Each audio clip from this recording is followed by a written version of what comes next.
તાપીના વ્યારાના ઇન્દુ ગામની Eklavya model residential સ્કૂલના વિદ્યાર્થીઓનું આદિવાસી નૃત્ય રાજ્ય કક્ષાએ પ્રથમ આવ્યું છે।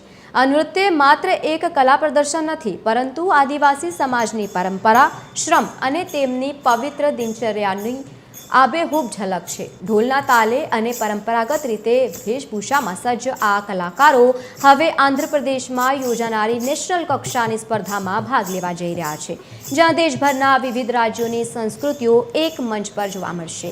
ત્યાં ગુજરાતની ઓળખને આ બાળકો બુલંદ કરશે।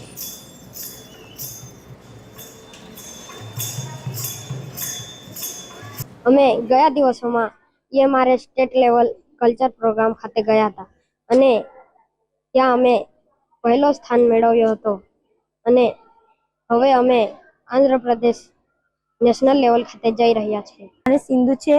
અમે સ્ટેટ લેવલે નૃત્ય કરવા ગયા હતા। ત્યાં અમે આદિવાસી લોકો સવારથી સાંજ સુધી જે નૃત્ય કરે છે તે અમે બતાવ્યું હતું અને અમે ત્યાંથી પ્રથમ નંબર પ્રાપ્ત કર્યો હતો।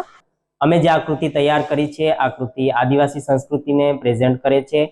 આદિવાસી સંસ્કૃતિના લોકો સવારથી લઈને સાંજ સુધી જે પણ ક્રિયા કરે છે અને જે સાધનોનો ઉપયોગ કરે છે, એ સાધનોને અમે આ નૃત્યમાં સરસ રીતે ઢાળ્યું છે।